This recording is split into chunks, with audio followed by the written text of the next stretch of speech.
Hello all, welcome back to my channel. ಇವತ್ತು daily ವ್ಲಾಗ್ನ ಮಾಡ್ತಾ ಇದ್ದೀನಿ. ತುಂಬ ದಿನಗಳಾದಮೇಲೆ ನಾನು ವ್ಲಾಗ್ಸ್ನ ಮಾಡ್ತಾ ಇದ್ದೀನಿ. ಅಂದರೆ ಟ್ರಿಪ್ ವ್ಲಾಗು, ಸ್ಯಾರಿ ಕಲೆಕ್ಷನ್, ಅದು ಇದು ವ್ಲಾಗ್ಸ್ ಬರ್ತಾ ಇತ್ತು. ಬಟ್ ಡೈಲಿ ವ್ಲಾಗ್ ಮಾಡಿ ತುಂಬ ದಿನಗಳಾಗಿತ್ತು. ಹಾಗೆ ನನ್ನ ಡೈಲಿ ರೂಟೀನ್ ಕೂಡ ತುಂಬಾ ಮಿಸ್ ಆಗ್ತಾ ಇತ್ತು. ಯಾಕಂದರೆ ನಾವು ಟ್ರಿಪ್ಗೆ ಹೋಗಿ ಬಂದ ಮೇಲೆ ಸ್ವಲ್ಪ ಊರಿಗೂ ಹೋಗೋದು ಬರೋದಿತ್ತು. ಹಾಗೆ ಪಾಪು ಕೂಡ ಹುಷಾರಿರಲಿಲ್ಲ. ಅಲ್ಲಿ ಇಲ್ಲಿ ಕೆಲಸಗಳಲ್ಲಿ ಸ್ವಲ್ಪ ಬ್ಯುಸಿ ಆಗಿಬಿಟ್ಟು ನನ್ನ ಡೈಲಿ ರೂಟೀನ್ನ ನಾನು ತುಂಬ ಮಿಸ್ ಮಾಡ್ಕೊತಿದ್ದೆ. ಸೊ ಹೀಗೆ ಬಿಟ್ಟರೆ ನನ್ನ ಗೋಲ್ಸ್ನ ನಾನು ಅಚೀವ್ ಮಾಡೋದಕ್ಕಾಗಲ್ಲ ಅಂತ ನಾನು ಯಾವುದೇ ರೀತಿ ಪ್ರೊಕ್ರಾಸ್ಟಿನೇಟ್ ಮಾಡ್ತೀನಿ, ಬ್ರೇಕ್ ಆದರೂ ಪರವಾಗಿಲ್ಲ ಅಂತ ಮತ್ತೆ ಸ್ಟಾರ್ಟ್ ಮಾಡ್ತಾ ಇದ್ದೀನಿ. ನನ್ನ ಡೈಲಿ ಲೈಫ್ ಹೇಗಿತ್ತು ಮೊದಲು ಅದೇ ರೀತಿ. ಈ ವರ್ಷ 2025ಅಲ್ಲಿ ಒಂದಷ್ಟು ಗೋಲ್ಸ್ಗಳಿದೆ ನನಗೆ ಅಚೀವ್ ಮಾಡಲಿಕ್ಕೆ. ಐ ಥಿಂಕ್ ಈ ವರ್ಷ ನನಗೆ ತುಂಬಾ ಇಂಪಾರ್ಟೆಂಟ್ ಆಗಿರುತ್ತೆ. ಹಾಗೆ ನನ್ನ ಲೈಫಲ್ಲಿ ತುಂಬಾ ಚೇಂಜಸ್ ಕಾಣಿಸುತ್ತೆ ಅಂತ ನನಗನ್ಸುತ್ತೆ. ಯಾಕಂದರೆ ನಾನು ಎಜುಕೇಷನ್ ಆದಮೇಲೆ ಮದುವೆ ಆಯಿತು. ಮದುವೆ ಆದಮೇಲೆ ಸ್ವಲ್ಪ ಹೆಲ್ತ್ ಇಶ್ಯೂಸಿಂದ ನಾನು ಯಾವುದೇ ರೀತಿ ಕೆರಿಯರ್ ಅಥವಾ ಪ್ರೊಫೆಷನ್ ಕಡೆ ನಾನು ಫೋಕಸ್ ಮಾಡಲಿಕ್ಕಾಗಲಿಲ್ಲ. ಅದಾದಮೇಲೆ ಪ್ರೆಗ್ನೆನ್ಸಿ ಆಯಿತು, ಅದಾದಮೇಲೆ ಬಾಣ್ತನ ಆಯಿತು, ಈ ವರ್ಷಗಳು ಕಳೆದೋಯ್ತು. ಬಟ್ ಈ ವರ್ಷ ನನ್ನ ಮಗಳು ಹೇಗಿದ್ರೂ ಪ್ರೀ ನರ್ಸರಿಗೆ ಹೋಗ್ತಾಳೆ. ಸೊ ಆ ಟೈಮಿಂಗ್ಸಿಗೆ ಅಡ್ಜಸ್ಟ್ ಮಾಡಿಕೊಂಡು ನನ್ನ ಒಂದು ಪ್ರೊಫೆಷನ್ ಅಥವಾ ಕೆರಿಯರ್ಗೆ, ನನ್ನ ಪ್ಯಾಷನ್ ಕಡೆ ನಾನು ಸಣ್ಣ ಪುಟ್ಟ ಹೆಜ್ಜೆ ಇಡಬೇಕು ಅಂತ ಅಂದ್ಕೊಂಡಿದ್ದೀನಿ. ಸೊ ಹೇಗಿದ್ರೂ ವ್ಲಾಗ್ಸ್ ಎಲ್ಲ ಮಾಡ್ತಾ ಇರ್ತೀನಲ್ಲ, ನಿಮಗೂ ಕೂಡ ಮುಂದೆ ಮುಂದೆ ಎಲ್ಲ ವ್ಲಾಗ್ಗಳಲ್ಲಿ ನಾನು ನನ್ನ ಆಸೆ, ಪ್ಯಾಷನ್ ಏನಿದೆ ಅಂತ ಹೇಳ್ಕೊತೀನಿ. 1 ವೀಕ್ ಗ್ಯಾಪ್ ಆದಮೇಲೆ ನನಗೆ ಮನೇಲಿ ವರ್ಕೌಟ್ನ ಸ್ಟಾರ್ಟ್ ಮಾಡಲಿಕ್ಕೆ ತುಂಬಾ ಕಷ್ಟ ಆಗುತ್ತೆ. ಸೊ ಬೆಳಗ್ಗೆನೇ ಒಂದು 5:30 ಅಷ್ಟೊತ್ತಿಗೆ ಎದ್ದು ಫ್ರೆಶ್ ಅಪ್ ಆಗಿ ನಾನು ವಾಕಿಂಗ್ ಹೊರಟೆ. ಸೇಮ್ ಪಾರ್ಕ್ ನಾನು ಲಾಸ್ಟ್ ಟೈಮ್ ತೋರಿಸಿದ್ನಲ್ಲ ಅದೇ ಪಾರ್ಕಿಗೆ ಹೋದೆ. ತುಂಬಾ ಪೀಸ್ಫುಲ್ ಆಗಿತ್ತು. ತುಂಬ ಕಡಿಮೆ ಜನ ಇದ್ದರು, ಒಂದು 5ರಿಂದ 6 ಜನ ಇದ್ದರು ಅಂತ ಹೇಳ್ಬೋದು. ವಾಕಿಂಗ್ ಎಲ್ಲ ಮುಗಿಸ್ಕೊಂಡು ನಾನು ಮನೆಗೆ ಬರ್ತಾ ಇದ್ದೀನಿ. ಈಗ ಆಲ್ಮೋಸ್ಟ್ 1 ಅವರ್ ವಾಕ್ ಮಾಡಿದ್ದೀನಿ ನಾನು. ಅಲ್ಲಿಂದ ಮನೆಗೆ ಬಂದು ಫಸ್ಟ್ ಕೆಲಸ ನಾನು ಮಾಡೋದಂದರೆ ಬಾಗಿಲು, ಕಿಟಕಿಗಳು, ಕರ್ಟನ್ಸ್ ಇದನ್ನೆಲ್ಲನೂ ತೆಗೆದು ಹೊರಗಡೆ ನೆನ್ನೆ ಹಾಕಿರೋ ರಂಗೋಲಿನೆಲ್ಲ ಕ್ಲೀನಾಗಿ ಗುಡಿಸ್ಕೊಂಡು ಒರೆಸ್ಕೊಂಡು ಮತ್ತೆ ಹೊಸ ರಂಗೋಲಿನ ಹಾಕ್ಕೊಳ್ಳೋದು. ನನಗೆ ಪ್ರತಿದಿನವೂ ಹೊರಗಡೆ ರಂಗೋಲಿ ಹಾಕೋದ್ರಿಂದ ಏನೋ ಒಂಥರ ಪಾಸಿಟಿವ್ ಫೀಲ್ ಆಗುತ್ತೆ. ಸೊ ನಾನು ಪ್ರತಿದಿನವೂ ರಂಗೋಲಿ ಹಾಕ್ತೀನಿ. ಎಷ್ಟೇ ಕಷ್ಟ ಇದ್ದರೂ, ಏನೇ ತಲೆಯಲ್ಲಿ ಓಡ್ತಾ ಇದ್ರೂ, ಯಾವುದೇ ರೀತಿ ಮೂಡಿದ್ರೂ ನಾನು ರಂಗೋಲಿ ಹಾಕ್ತೀನಿ. ಪ್ರತಿದಿನವೂ ಸಿಂಪಲ್ಲಾಗಿ ಚಿಕ್ಕದಾಗಿ ರಂಗೋಲಿ ಹಾಕೋತೀನಿ. ಯಾಕಂದರೆ ಓಡಾಡೋರ್ಗೂ ಕೂಡ ತೊಂದರೆ ಆಗಬಾರ್ದು ಅಂತ. ಹಬ್ಬಗಳಲ್ಲಿ ಅಮಾವಾಸ್ಯೆ, ಹುಣ್ಣಿಮೆ, ಶುಕ್ರವಾರ, ಹಾಗೆ ಮಂಡೇ, ಸಂಡೇಸ್ ಈ ಟೈಮಲ್ಲಿ ಮಾತ್ರ ಸ್ವಲ್ಪ ಚೆನ್ನಾಗಿ ಗ್ರ್ಯಾಂಡಾಗಿ ಹಾಕೋತೀನಿ ರಂಗೋಲಿ ಅಷ್ಟೇ. ಅದು ಬಿಟ್ಟರೆ ಯೂಶಲ್ ಆಗಿ ಸಣ್ಣದಾಗೆ ಹಾಕೊಳ್ಳೋದು. ಇವತ್ತು ಸ್ವಲ್ಪ ಮಂಡೇ ಆಗಿರೋದ್ರಿಂದ ನಾನು ಇಲ್ಲಿ ಹೊಸ್ಲತ್ರನೂ ಕೂಡ ಸ್ವಲ್ಪ ದೊಡ್ಡದಾಗಿ ಹಾಕೋತಾ ಇದ್ದೀನಿ. ಹೊಸ್ಲತ್ರ ಯಾಕೆ ಸಣ್ಣದಾಗಿ ಹಾಕೋತೀನಿ ಅಂದರೆ, ನಮ್ಮ ಪಾಪು ಓಡಾಡುವಾಗ ಸ್ವಲ್ಪ ಅವಳಿಗೆ ಅನ್ಕಂಫರ್ಟಬಲ್ ಫೀಲ್ ಆಗುತ್ತೆ. ಯಾಕಂದರೆ ಅವಳಿಗೆ ಹೊಸ್ಲು ದಾಟುವಾಗ ಅವಳಿಗೆ ಕಾಲಿಗೆ ರಂಗೋಲಿ ಮೆತ್ಕೊಂಡ್ರೆ ಅಮ್ಮ ಬೈತಾರೆ ಅಂತ ಒಂದು ಕಾನ್ಷಿಯಸ್ ಆಗಿಬಿಡ್ತಾಳೆ. ಸೊ ನಾನು ಚಿಕ್ಕದಾಗೆ ಹಾಕೋತೀನಿ, ಅವಳಿಗೂ ಕೂಡ ಆರಾಮಾಗಿರಲಿ ಅಂತ. ಹಾಗೆ ಮನೆ ಮುಂದೆ ರಂಗೋಲಿ ಹಳ್ಸೋಗಿದ್ರೆ ಅದು ಚೆನ್ನಾಗಿ ಕಾಣೋದಿಲ್ಲ ಅಂತ ನನಗನ್ಸುತ್ತೆ. ಸೊ ಬೆಟರ್ ಚಿಕ್ಕದಾಗಿ ಹಾಕೊಂಡ್ರೆ ಒಳ್ಳೇದು ಅಂತ ನಾನು ಚಿಕ್ಕದಾಗೆ ಹಾಕೋತೀನಿ. ಕೆಲವೊಂದ್ಸತಿ ಏನಾಗುತ್ತೆ ಅಂದರೆ, ಯಾವುದೋ ಒಂದು ಮೂಮೆಂಟಿಂದ ಮನುಷ್ಯರನ್ನ ಜಡ್ಜ್ ಮಾಡಿಬಿಡ್ತಾರೆ ಎಲ್ಲರೂ. ಅದು ದೊಡ್ಡ ತಪ್ಪು ಅಂತ ನನಗನ್ಸುತ್ತೆ. ಯಾಕಂದರೆ ಒಂದೇ ಒಂದು ಸಿಚುವೇಶನ್ನ ಇಟ್ಕೊಂಡು ಅವರು ಇಡೀ ಲೈಫ್ ಅಥವಾ ಅವ್ರ ಇಡೀ ಕ್ಯಾರೆಕ್ಟರ್ನ ಅಳಿಯೋದಕ್ಕಾಗೋದಿಲ್ಲ. ಫಾರ್ ಎಕ್ಸಾಂಪಲ್, ಇವಾಗ ಯಾರೋ ಬರ್ತಿದ್ದಾರೆ, ಅವ್ರು ಬಂದಾಗ ಬೈ ಚಾನ್ಸ್ ನಮ್ಮ ಮನೆ ಕ್ಲೀನ್ ಆಗಿಲ್ಲ ಅಂದರೆ ಅವ್ರು ಇರೋದೇ ಹೀಗೆ, ಯಾವಾಗಲೂ ಗಲೀಜಾಗಿರ್ತಾರೆ ಅಂತ ಹೇಳೋದು ತುಂಬಾ ದೊಡ್ಡ ತಪ್ಪಾಗುತ್ತೆ. ಇದೊಂದು ಎಕ್ಸಾಂಪಲ್ ಅಷ್ಟೇ. ತುಂಬಾ ಸಿಚುವೇಶನಲ್ಲಿ ಮನುಷ್ಯರನ್ನೇ ಜಡ್ಜ್ ಮಾಡ್ತಾರೆ. ಸೊ ಇಂಥವ್ರಿಗೆ ನಾನೇನು ಹೇಳ್ತೀನಿ ಅಂದರೆ, ಅವ್ರ ಲೈಫ್ ಅಥವಾ ಜೀವನನ ಇದೇ ರೀತಿ ಜಡ್ಜ್ ಮಾಡಿಕೊಂಡೆ, ಇನ್ನೊಬ್ರ ಬಗ್ಗೆ ಮಾತಾಡ್ಕೊಂಡೇ ಕಳ್ಕೊಳ್ಳಿ. ಅದಕ್ಕೆ ನಾವು ತಲೆ ಕೆಡಿಸ್ಕೋಬಾರ್ದಷ್ಟೇ. ಕೆಲವೊಂದು ಸಿಚುವೇಶನಲ್ಲಿ ನಮ್ದು ಏನೂ ತಪ್ಪಿಲ್ಲ ಅಂದರೂ ಜನಗಳು ನಮ್ಮನ್ನ ಮಿಸ್ಅಂಡರ್ಸ್ಟ್ಯಾಂಡಿಂಗ್ ಮಾಡ್ಕೋತಾರೆ. ಕೂತ್ಕೊಂಡು ಮಾತಾಡೋಷ್ಟು ಪೇಷನ್ಸ್ ಇರಲ್ಲ.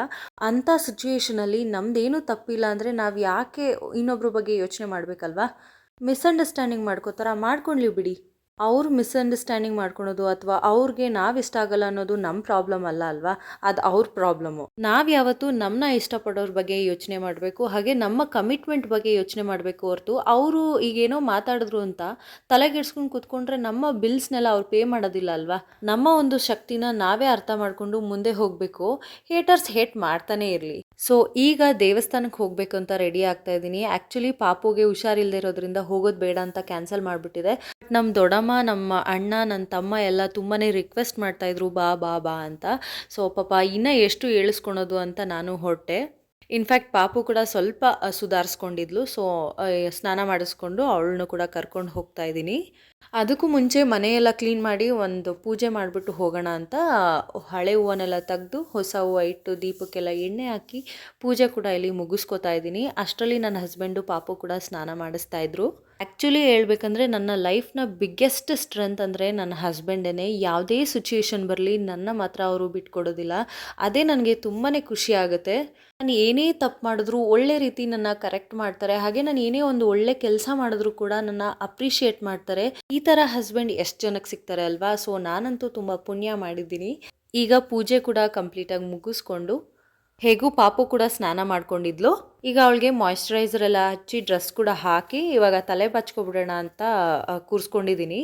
ಈಗ ಸ್ವಲ್ಪ ಕೂದಲು ಜಾಸ್ತಿ ಬಂದಿರೋದ್ರಿಂದ ಅವಳಿಗೆ ಜುಟ್ಟು ಹಾಕಿಲ್ಲ ಅಂದರೆ ಒಂಥರ ಚೆನ್ನಾಗಿ ಕಾಣೋದಿಲ್ಲ ಅಂತ ನಂಗೆ ಅನಿಸುತ್ತೆ.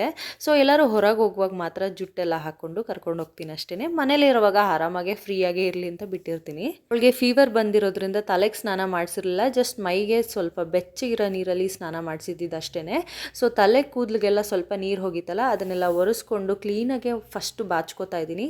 ಅದಾದಮೇಲೆ ಪಾರ್ಟಿಷನ್ ಮಾಡ್ಕೊಂಡು ಕೂದಲಿಗೆ ಜುಟ್ಟು ಹಾಕ್ಕೋತಾ ಇದ್ದೀನಿ. ಅವಳಿಗೆ ಜುಟ್ಟು ಹಾಕ್ಸ್ಕೊಳ್ಳೋದು, ರೆಡಿ ಮಾಡಿಸ್ಕೊಳ್ಳೋದು, ಮೇಕಪ್ ಮಾಡಿಸ್ಕೊಳ್ಳೋದು ಅಂದರೆ ತುಂಬಾ ಇಷ್ಟ.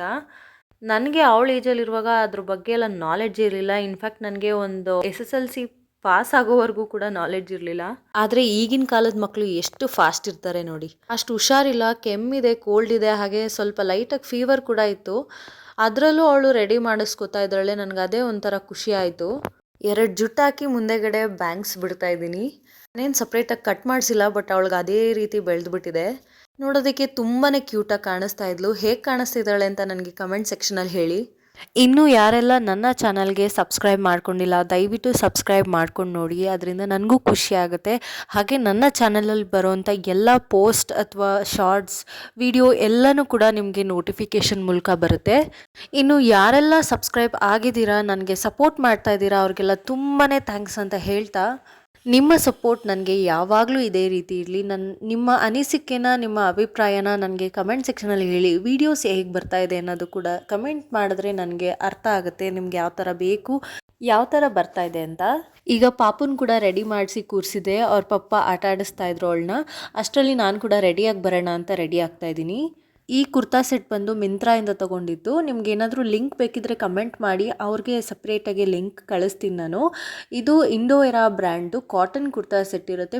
ಪ್ಯೂರ್ ಕಾಟನ್ ಇದೆ. ಇದು ವೀನೆಕ್ ಇದೆ, ಹಾಗೆ ಟಾಪ್ ಬಂದು ಅನಾರ್ಕಲಿ ಟೈಪ್ ಇದೆ. ತುಂಬ ಚೆನ್ನಾಗಿ ಕಾಣ್ತಾ ಇತ್ತು. ನನ್ನ ಹತ್ರ ಇರೋವಂಥ ಆಲ್ಮೋಸ್ಟ್ ಕುರ್ತಾ ಸೆಟ್ಸ್ ಎಲ್ಲ ಇಂಡೋಎರಾ ಬ್ರ್ಯಾಂಡ್ದೇ. ಕ್ವಾಲಿಟಿ ತುಂಬ ಚೆನ್ನಾಗಿರುತ್ತೆ ಅವ್ರ ಬ್ರ್ಯಾಂಡಿಂದು. ಹಾಗೆ ಪ್ರೈಸ್ ಕೂಡ ಅಫೋರ್ಡಬಲ್ ಆಗಿರುತ್ತೆ. ಇನ್ನು ನಾನು ಹಾಕೊಂಡಿರೋದು ಗೋಲ್ಡ್ ಜ್ಯುವೆಲ್ರಿ. ಪೂಜೆಗೆ ಹೋಗ್ತಿರೋದ್ರಿಂದ ಸಿಂಪಲ್ ಆಗಿ ರೆಡಿ ಆಗಿದ್ದೀನಿ. ಪಾಪು ಮತ್ತೆ ನನ್ನ ಹಸ್ಬೆಂಡ್ ಆಲ್ರೆಡಿ ಹೋಗಿ ಪಾರ್ಕಿಂಗಲ್ಲಿ ವೆಯ್ಟ್ ಮಾಡ್ತಾ ಇದ್ರು. ಸೊ ನಾನು ಬೇಗ ಹೊರಟೆ. ನಾನು ಹೋಗೋಷ್ಟರಲ್ಲಿ ಆಲ್ರೆಡಿ ಪೂಜೆ ಕೂಡ ಸ್ಟಾರ್ಟ್ ಆಗೋಗಿತ್ತು. ಪೂಜೆ ಮಾಡುವಾಗ ನಾನು ಅಷ್ಟೊಂದು ಕ್ಲಿಪ್ಪಿಂಗ್ಸ್ ಎಲ್ಲ ತೊಗೊಳ್ಲಿಲ್ಲ, ಯಾಕಂದರೆ ಅಲ್ಲಿ ಪೂಜೆ ಮಾಡುವಾಗ ತೊಗೊಳೋದು ಅಷ್ಟು ಸೂಟೇಬಲ್ ಅಲ್ಲ ಅಂತ ನನಗನ್ನಿಸ್ತು. ಸಣ್ಣದಾಗಿ ಸಿಂಪಲಾಗಿ ತೊಗೊಂಡಿದ್ದೀನಿ ಅಷ್ಟೇ. ಅದನ್ನು ಮುಗಿಸ್ಕೊಂಡು ನಾನು ನಮ್ಮ ದೊಡ್ಡಮ್ಮ ಮನೆಗೆ ಹೋಗಿದ್ದೆ. ಅಲ್ಲಿಂದ ಒಂದು 5:30 ಅಷ್ಟರಲ್ಲಿ ವಾಪಸ್ ಮನೆಗೆ ಬಂದು ಸ್ವಲ್ಪ ಹೊತ್ತು ರೆಸ್ಟ್ ಮಾಡಿ ಒಂದು ಕಪ್ ಟೀ ಕುಡ್ಕೊಂಡು ಆಟ ಆಡಿಸ್ತಾ ಇದ್ದೆ ಪಾಪನ. ಅಷ್ಟರಲ್ಲಿ ನೈಟ್ ಡಿನ್ನರ್ಗೆ ಅಂತ ಟೊಮೆಟೊ ರಸಮ್ನ ಮಾಡ್ಕೊಳ್ಳೋಣ. ಸಿಂಪಲ್ಲಾಗಿ ಟೇಸ್ಟಿಯಾಗಿರುತ್ತೆ. ಈಸಿಯಾಗಿ ಯಾವಾಗಾರು ಬೇಗ ಆಗಬೇಕು ಅನ್ನೋ ಟೈಮಲ್ಲಿ ಈ ಥರ ರಸಮ್ಗಳನ್ನ ಮಾಡಿಕೊಂಡ್ರೆ ತುಂಬ ಟೇಸ್ಟಿಯಾಗಿರುತ್ತೆ. ಹಾಗೆ ಬೇಗನೂ ಕೂಡ ಆಗುತ್ತೆ. ಪಾಪುಗೂ ಕೂಡ ಟೈಮ್ ಆಗೋಗಿತ್ತು ಊಟ ಮಾಡಲಿಕ್ಕೆ. ಸೊ ಬೇಗ ಬೇಗ ಮಾಡ್ಕೊಳ್ಳೋಣ ಅನ್ನೋ ಅಷ್ಟರಲ್ಲಿ ಅವಳು ಬಂದು ಅಳ್ತಾ ಇದ್ಲು, ನನ್ನ ಎತ್ಕೋ ಅಂತ. ಅಲ್ಲೇ ಶೆಲ್ಫ್ ಮೇಲೆ ಕೂರಿಸ್ಕೊಂಡು ಹಾಗೆ ಅಡುಗೆ ಕೂಡ ಮಾಡ್ಕೋತಾ ಇದ್ದೀನಿ. ಈಗ ಫಸ್ಟು ಅಕ್ಕಿ ಇಟ್ಬಿಟ್ರೆ ನಾನು ರಸಮ್ ರೆಡಿ ಮಾಡೋ ಅಷ್ಟೊತ್ತಿಗೆ ಅಕ್ಕಿನೂ ಆಗಿರುತ್ತೆ, ಹಾರಿರುತ್ತೆ ಅಂತ.